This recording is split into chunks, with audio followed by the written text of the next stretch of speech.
Greetings and welcome to Father Wounds video number 4. I know I said I was going to stop at 3, but I don't know. Here we are, number 4. This video is titled The Father's Voice. Again, like I've mentioned in all these videos, a couple things for housekeeping. This video is going to have a slant towards the father-son relationship, but today I'm going to kind of leave it a little looser because I do think this plays into the father-daughter piece as well. I also know that I am going to have also a slant towards a Christian worldview. Again, as I've mentioned in all these videos, if you don't have that worldview, you don't need to turn the video off. It's not like I'm going to be sitting here for the next 10-15 minutes, rapid fire of scriptures. You're just going to have to do a little extra work on figuring out how to fit it into your paradigm of how you see the world. So it's just going to be a little extra work on your end, maybe in how you fit this into how you think. But again, not a reason to turn this off. The last thing is, ladies, please, you are the bread and butter of our following here at Phoenix Counseling. Just being honest. We have a small following of males. So please, please, please feel free to share this with your uncle, your brother, even your dad, your husband, a boyfriend, a coworker, any dude in your life, really. I would really appreciate that, as I think sometimes us as males struggle with things. We don't talk about it, or we don't know how to talk about it. And so any kind of nudging you can give, man, I'd appreciate it. So with that said, let's get rocking and rolling. I'm going to try and keep this video shorter. Last few have been 30 minutes, and that wasn't my intention, but it's all good. So here we go. The Father's Voice. I'm going to start with a scripture here from the book of Matthew, chapter 4, verse 16. And it says, "And when Jesus was baptized, immediately he went up from the water, and behold, the heavens were opened to him. And he saw the Spirit of God descending like a dove and coming to rest on him." Verse 17. "And behold, a voice from heaven said, 'This is my beloved Son, with whom I am well pleased.'" Okay, the point of this video is going to be a lot about how do you identify and recognize the Father's voice in your head. Because nowhere in here, the Bible, that is, does it speak to Jesus going, slicking his hair back after he's just been baptized, going, "You guys think that was my dad? Are you sure?" I don't know. The pitch was a little off in his vocal tone. Right? No, there's nothing written about that. And, this is multiple, Gospels in the Bible here, that mention this story. And they're all the same. God the Father says the same thing to his Son. "This is my Son." There's the ownership there. "With whom I am well pleased," and in some other ways of translating, it's like, "and love." So right then and there, Jesus knows his dad's voice. It's kind, it's warm, it's welcoming, loving, all these things. But he recognizes it. Okay. Why is this important? I think for a lot of us, we don't really know what a healthy, loving, fatherly voice is. Sounds like. What does it even say? Right? I would imagine I think there's a lot of this in these last couple generations in particular. If you had a dad or a grandpa or both who were critical of you, where you couldn't even tie your shoe right without being yelled at or put a trash bag in properly, you probably have a really loud and intense inner critic voice that is just constantly all day, "You did this wrong. How could you do it that way? Why would you do it that way?" And if you fall into that, you tend to kind of be perfectionistic in how you operate. And when things don't fall in your parameters, it causes a lot of anxiety, right? These are just obviously some kind of examples. But again, thinking back to your dad, What did it sound like? What was the tone typically of your dad? Was it angry? Was it shameful? Was he happy? Was he loving? Was he kind? Was he absent? It's one of our other videos. And what was said? Was it something to the effect of, "Thought you'd have done better than that"? Or, "What the hell's wrong with you? A minus. We only do A pluses in this house. What's wrong with you?" Or, "Man, I'm really proud of you. I love you just for being you. This A plus is great, but it's immaterial. I love you because you are simply my son or my daughter. That's it. Everything else is just whipped cream and a cherry. But I love you because you are my son, my child." That's it. And I wonder how many of us truly got that.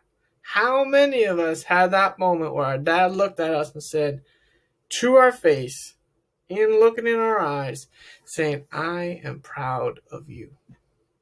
I am proud of the young man, the young woman that you have become or becoming. And it's been an honor and a privilege to be your father. And I love you. I'm here for you, and I got your back." How many of us heard that? And how many of us heard it in a tone like that? Because remember, tone and volume change everything. What if I said it like this? Yeah, I love you, and all, and I'm proud of you, of the young man and woman you've become, I guess, and right? It just doesn't even hit right. It's clearly like not heartfelt, it's not honest, it's not true, and you sense that and you feel that. So again, how do you recognize the pitch, the vocal tone? What did your dad say? How did he say it? And if you honestly slow down enough, can you recognize how that, well, old school in some ways, that CDR thing we used to do, back in, what was it, late 90s and 2000s, whatever it was, where you'd burn the track on, but, the CDRs were the cheaper ones because then you couldn't reburn them, so it was just there. How many of us have that burned track in place? Track 1, I suck at this. Track 2, why I wasn't good enough. Track 3, why I need to be perfect. Track 4, and on and on. We don't even need our dad anymore. We could be 20, 30, 40, 55, 60. But that voice, those messages are seared into our mind like a CDR track that needs to be, frankly, tossed and reburned with a healthy voice.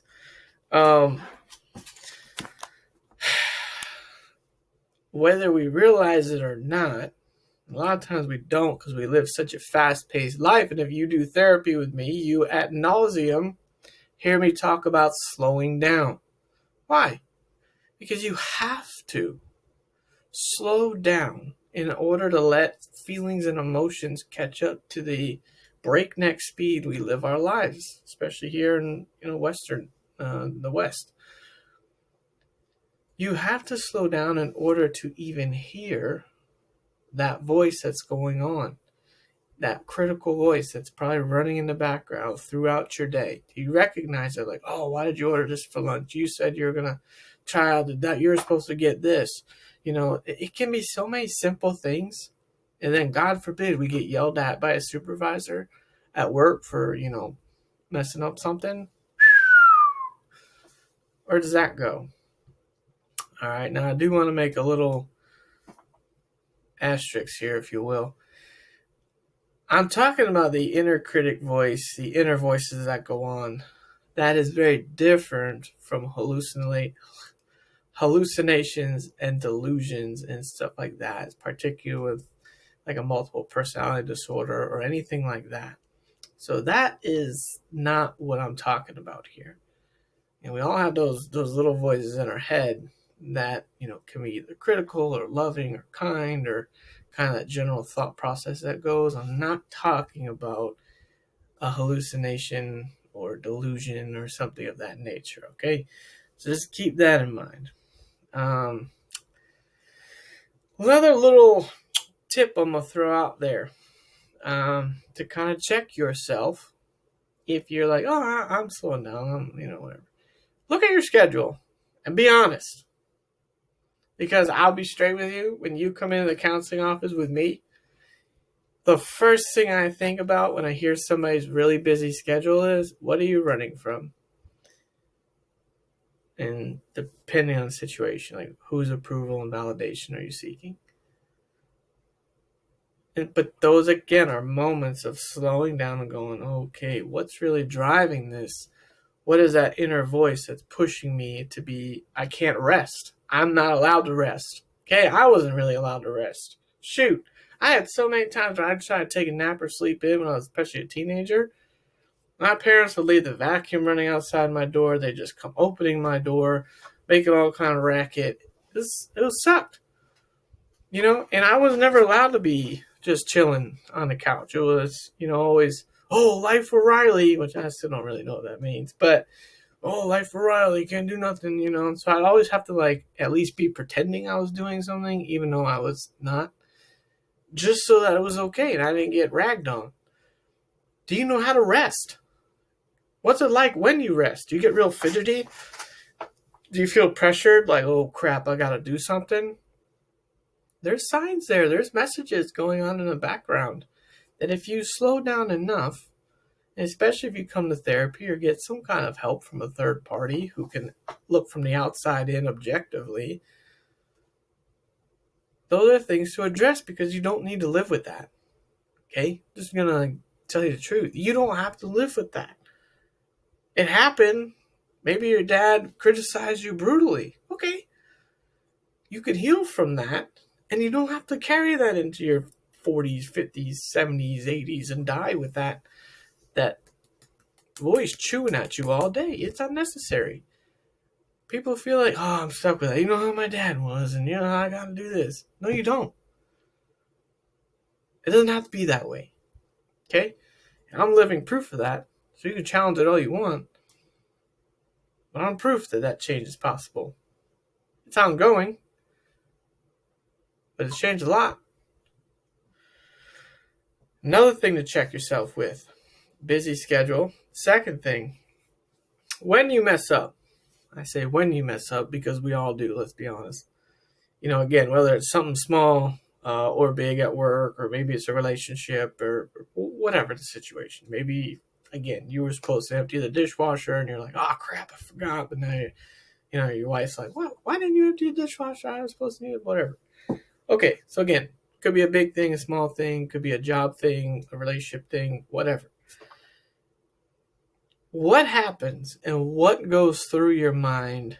What is the vocal tone? What are the messages? What is being said when you mess up? Because a loving, healthy father, when you're young, a little boy, I'll say a little girl too, is supposed to be there to love on you when you fail and be like, hey, I still got your back. It's all good. I love you. Let's try it again. Versus, thought you'd do better. The hell's wrong with you? Or obviously it can be coming out screaming and cussing and physical abuse and all kinds of mayhem and disorder. But do you see the difference? And these are moments to check yourself and go, wait a sec, man. When I mess up, man, that jacks me up the rest of the day and into the night and maybe the next day. Okay, why? Where's that message come from? Start asking questions. You can change these things. You don't have to get on that train and just go where it goes. You can change this stuff. So what I'm going to give you now is actually two dudes that I listen to help me train my mind and ear for what a healthy, loving adult male sounds like and what they say and how they communicate it. Because again, if you never had that, it's really difficult then to frame in your mind, well, this is what a healthy dad would say to me. I know what the critical or abusive one says. Okay, that's half the dance. But as you're challenging that and growing into the new story, I don't really know what a healthy adult male sounds like, healthy father figure, what have you. So I'm going to give you two that I listen to, all right? These are just starters. You find what works for you. I'll give you a couple that work for me or working for me, and we'll go from there. Cool? So the first dude, great guy. His name is Carlos Whitaker. Last name is Whittaker.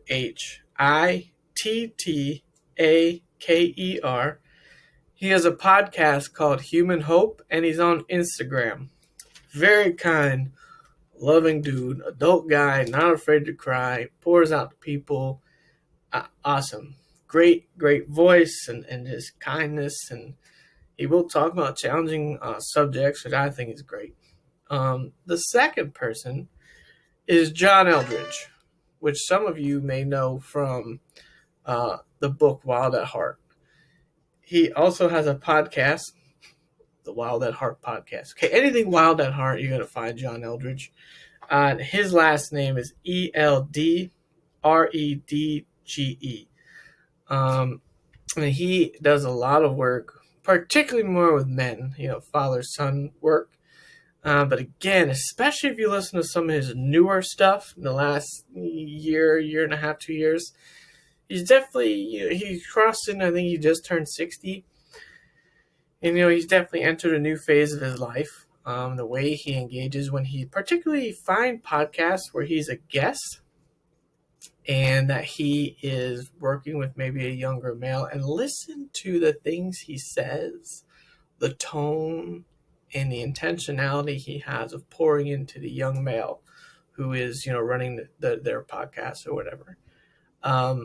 That is stuff that is helpful to help you start retraining your mind again when you mess up, or if you're resting or you're whatevering. Get that voice in your head, right? It's helpful. Our brain is able to make those things, right? Like if I buy a Brene Brown book, right? Okay, I can read it, but Brene is great. I love her books, and she tends to write the way she speaks, which makes it easier to read. Just get in the flow. But I've also heard Brene do TED Talks, podcasts. So now I have her voice. So it's almost like she's talking to me as I'm reading the book. And so now it's hitting more of the senses. The way you're hearing, your brain is activating different pieces. So it allows it to hit home more and settle in. So yeah, if you guys have any other cool people that you feel would be great fit for a male voice that's healthy and loving, man, fire away. And particularly look for other cultures, around the world and whatever. I think finally diversity is also key. So yeah, that'll wrap up video number 4, The Father's Voice. Stay tuned for video 5, which I really haven't titled yet, but have a good Monday.